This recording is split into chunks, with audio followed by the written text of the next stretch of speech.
ناظرین بڑھتے ہیں اپنے اگلے مہمان کی طرف، اپنے اگلے اور چوتھے مہمان کی طرف۔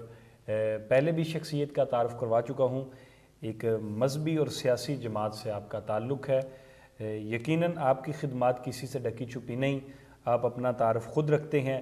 آپ ڈائریکٹر ہیں الخدمت ویلفیئر فاؤنڈیشن کے، اور آپ آرفن فیملی سپورٹ پروگرام کے تحت یتیم بچوں اور بچیوں کی کفالت بھی کرتے ہیں، تعلیمی پروگرام میں آپ ان کی مدد بھی کرتے ہیں، اور آپ پوری جو خاندان اور ایسی فیملی ہیں یا آپ ان کی مالی معاونت کے ذریعے ان کی کفالت کر رہے ہیں۔ یقیناً آپ کی خدمات کسی سے ڈکی چھپی نہیں، لیکن ہم چاہتے ہیں کہ ناظرین تک بھی یہ میسج کنوے ہو سکے۔ سمندری کے لیے آپ کے کیا پروجیکٹ ہیں، اور سمندری کے لیے آپ نے کیا خدمات پیش کر چکے ہیں اور کیا پیش کرنے کا ارادہ رکھتے ہیں؟ بہت شکریہ جی۔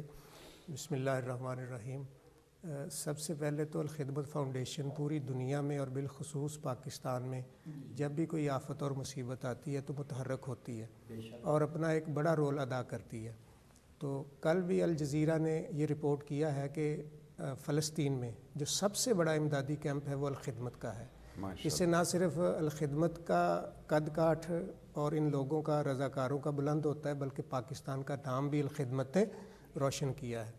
تو اسی طرح الحمدللہ سمندری کے اہل خیر نے بھی جتنی فلسطین کی مدد کی ہے، لاکھوں کا ڈونیشن سمندری میں اکٹھا ہوا ہے، اور وہ الحمدللہ الخدمت کے ذریعے دوائیوں کی شکل میں غزہ تک پہنچا ہے۔ دوسرا ہے سمندری کے حوالے سے خصوصی طور پر ہم نے 6 سال پہلے تقریباً ایک آرفن فیملی سپورٹ پروگرام شروع کیا تھا، جس میں ہم بچوں کی ایجوکیشن پر کام کرتے ہیں۔ بچہ اپنے گھر میں رہتا ہے، اس کے ہم تعلیمی اخراجات برداشت کرتے ہیں، اس کو دیگر سہولیات دینے کی کوشش کرتے ہیں۔ بچے کا میڈیکل فری ہوتا ہے، بچے کی والدہ کا میڈیکل فری ہوتا ہے۔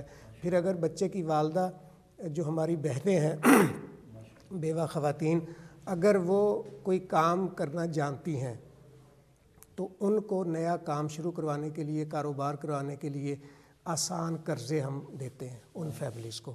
تو یہ بہت ساری سکسیس سٹوریز ہیں، یہ اہل خیر کے تعاون سے جاری ہے۔ جی ماشاءاللہ ناظرین، جیسا کہ آپ نے سماعت کیا، محترم محمد وسیم خالق صاحب الخدمت فاؤنڈیشن کے جو پروجیکٹ ہیں ان پر روشنی ڈال رہے تھے۔ یقیناً ان کی خدمات کسی سے ڈکی چھپی نہیں۔ تو بڑھتے ہیں اگلے سوال کی طرف۔ آج 3 رمضان المبارک ہے محترم، آج 3 رمضان المبارک ہے، آج وصال با کمال ہے اس ہستی کا۔ یقیناً شاہ صاحب نے وہ کیفیات اس ٹرانسمیشن میں بنا دی تھیں کہ جیسے سیدہ کائنات کا وصال با کمال، ہم اسی زمانے میں جی رہے ہیں جس میں سیدہ کائنات کا وصال ہوا۔ اللہ تعالیٰ سیدہ کائنات کی چادر تطہیر کا صدقہ ہم سب کی ماؤں کو شرم و حیا کا پیکر بنائے۔ تو آپ سیدہ کائنات کی سیرت طیبہ پر ذرا روشنی ڈالیے۔ بہت شکریہ جی، یہ بڑی سعادت کی بات ہے۔ شاہ صاحب نے فضائل بیان فرمائے، فضائل بیان کرتے رہیں تو یہ ختم نہیں ہو سکتے۔ بے شک۔ تو سیرت کے حوالے سے یہ ہے کہ میں یہ عرض کرنا چاہتا ہوں کہ نبی پاک صلی اللہ علیہ وآلہ وسلم ایک مقصد اور مشن لے کر دنیا میں تشریف لائے۔ آپ کی بعثت کا ایک مقصد تھا دین کو قائم کرنا، دین کو غالب کرنا، یعنی پوری انسانیت کا، پورے مسلمانوں کا جو نظام بنے وہ دین کی بنیاد پر بنے، شریعت کی بنیاد پر بنے۔ اس دین کو غالب کرنے میں خود نبی پاک صلی اللہ علیہ وسلم نے بڑی جد و جہد کی، بڑی مصیبتیں اٹھائیں، ہجرت کی، گھر بار چھوڑا، جنگوں میں حصہ لیا۔ آپ کے ساتھ ساتھ آپ کے اہل بیت نے بھی اسی طرح قربانیاں دی۔ تو اسی پس منظر میں سیدہ فاطمہ رضی اللہ تعالی عنہا علیہم السلام کی سیرت کو دیکھنا چاہیے، اور خاص طور پر ہماری بچیوں کو، خواتین کو اس حوالے سے دیکھنا چاہیے کہ آپ کی دینی خدمات کیا ہیں۔ اس میں سے میں ایک واقعہ جو مجھے بہت پسند ہے اور آپ کو بھی یقیناً پسند آئے گا، وہ میں سنانا چاہتا ہوں کہ نبی پاک صلی اللہ علیہ وسلم یہ چاہتے تھے کہ مؤثر لوگ مسلمان ہو جائیں، بڑے لوگ مسلمان ہو جائیں، تاکہ دین جلدی غالب ہو جائے اور دین جلدی پھیل جائے۔ لیکن ظاہر ہے کہ پہلے تو غریب ہی مسلمان ہوتے تھے۔ اب یہ جو غرباء تھے یہ ساتھ اپنی ضرورتیں بھی لاتے تھے نبی پاک صلی اللہ علیہ وسلم کے پاس۔ تو اسی طرح نبی پاک صلی اللہ علیہ وسلم کے پاس ایک نو مسلم صحابی آئے، انہوں نے اپنی ضرورت پیش کی۔ تو نبی پاک صلی اللہ علیہ وسلم مجلس میں بیٹھے ہوئے تھے، آپ نے فرمایا کوئی ہے جو اس کی ضرورت کو پورا کرے؟ تو حضرت علی علیہ السلام انہوں نے اپنا امامہ شریف اتارا اور اس کو تحفہ دے دیا۔ اس وقت میں کپڑا بھی ایک بڑی قیمتی چیز ہوتی تھی، ظاہر ہے اس طرح تو کپڑا نہیں ہوتا تھا، نہ اس طرح کے کلاتھ ہاؤس ہوتے تھے کہ کپڑا لیا اور پیسے جیب میں اور سارا کچھ ہوتا تھا۔ تو آپ نے اپنا امامہ شریف اتار کے، اپنی چادر مبارک اتار کے اس ضرورت مند کو دی۔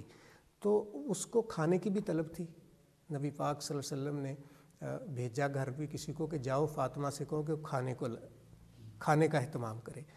اب جب گھر آیا ہے وہ قاصد، وہ نبی کا ساتھی پیغام لے کے گھر آیا ہے، تو آپ کے گھر میں کھانا پکانے کے لیے اور مہمان کو دینے کے لیے اناج نہیں ہے۔ یہاں بھی ایک بات میں عرض کرنا چاہتا ہوں کہ ایک تو سخی وہ ہوتا ہے جس کے پاس پیسہ ہو، وہ سخی ہے، واہ واہ، اور ایک سخی وہ ہوتا ہے جس کے پاس ہے بھی نہیں، وہ پھر بھی سخی ہے۔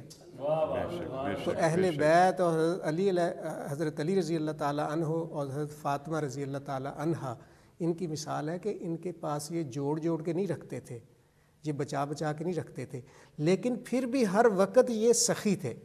یہ تو ماشاءاللہ گھرانہ ہی سارا سخاوت کا سرچشمہ ہے۔ تو آپ یہ دیکھیں کہ آپ نے پھر جواب نہیں دیا کہ گھر میں کھانے کو کچھ نہیں ہے، آپ نے فوراً اپنی چادر مبارک، ایک وہ جس کا آپ ذکر کر رہے تھے، چادر تطہیر، جس کا ایک نعرہ بھی بڑا مشہور ہوا تھا کہ سبز ہے سبز ہے ایشیا سبز ہے، کمیونزم کے مقابلے میں سبز ہے ایشیا سبز ہے، گنبد رسول سے چادر بطول سے، ایشیا سبز ہے ایشیا سبز ہے۔ تو اسی چادر کو جب آپ نے وہ کہا کہ یہ فلاں یہودی کے پاس لے جاؤ اور اس کو گروی رکھو، تو یہودی کے پاس جب وہ ساتھی پہنچے، نبی صلی اللہ علیہ وسلم کے صحابی پہنچے، تو انہوں نے پوچھا یہ کس کی چادر ہے؟ تو انہوں نے عرض کیا، بتایا اس یہودی کو کہ یہ سیدہ فاطمہ کی چادر ہے، نبی پاک کی بیٹی کی چادر ہے۔ واہ واہ، تو وہ چادر دیکھ کر اس کی آہیں نکل گئیں، اس کے آنسو نکل آئے، اس نے چادر بھی واپس کی، اس نے اناج بھی بھیجا، اس نے سلام بھی بھیجا اور پیغام بھی بھیجا کہ پیغام دے دیں کہ میں نبی پاک کا کلمہ پڑھ رہا ہوں۔ تو میرے عزیز دوستو، اور خاص طور پر میں اپنے بچیوں کو کہنا چاہتا ہوں، اپنی بیٹیوں کو کہنا چاہتا ہوں، اپنی بہنوں کو کہنا چاہتا ہوں کہ دینی حوالے سے یہ خدمات ہیں سیدہ فاطمہ رضی اللہ تعالی عنہا کی۔ ایک واقعہ اور مختصراً عرض کرنا چاہتا ہوں کہ کتنی عبادت کرتی تھی، ساری ساری رات نماز پڑھتی تھی، چکی چلاتی تھی، جس کا ابھی شاہ صاحب نے ذکر کیا، فاطمہ رضی اللہ تعالیٰ عنہ کی چکی چلاتی تھیں، پانی اپنی کمر پر ڈھو کر لاتی تھیں، اور اس مشقت کی زندگی میں آپ نے حسنین کریمین کو اپنی جھولی میں تلاوت کرتے ہوئے، ذکر کرتے ہوئے آپ نے پروان چڑھایا۔ بے شک بے شک۔ اسی طرح کی ایک رات ہے کہ آپ ساری رات آپ نے قیام کیا، تہجد پڑھی، لمبی نماز پڑھی، اور جب حضرت علی صبح اٹھ کے، بخار بھی تھا آپ کو سیدہ فاطمہ کو، جب حضرت علی رضی اللہ تعالیٰ نے صبح اٹھ کے نماز کے لیے گئے اور واپس آئے تو دیکھا کہ آپ پھر نماز، واہ واہ سبحان اللہ۔ تو کہا کہ حضرت علی نے فرمایا کہ اے فاطمہ، تجھے اپنی صحت کا ذرا خیال نہیں ہے کہ تو رات بھی مصلے پہ رہی ہے، تجھے شدید بخار ہے اور دن میں تو کام کرتی رہی ہے۔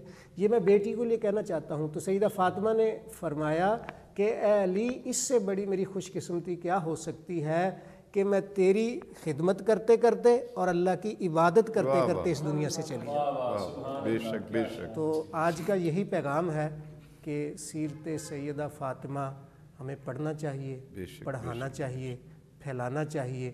اور آخری بات کرنا چاہتا ہوں کہ سیرت اہل بیت سیرت مصطفیٰ کا تسلسل ہے۔ سیرت اہل بیت سیرت النبی صلی اللہ علیہ وآلہ وسلم کا تسلسل ہے، اس لیے اس کو بھی، اس سیرت کو بھی اسی پس منظر میں پڑھا جائے۔ اللہ پاک میرا اور آپ کا بیٹھنا یہاں قبول فرمائے۔ آمین آمین۔ جی ناظرین، جیسا کہ آپ نے سماعت کیا، محترم محمد وسیم خالق صاحب سیدہ کائنات کی چادر تطہیر سلام اللہ علیہا مخدومہ کائنات آپ کی سیرت طیبہ پر روشنی ڈال رہے تھے۔ اللہ تعالیٰ ہماری ماؤں بہنوں کو سیدہ کائنات کی اس وائے حسنہ اپنانے کی توفیق اور سعادت عطا فرمائے۔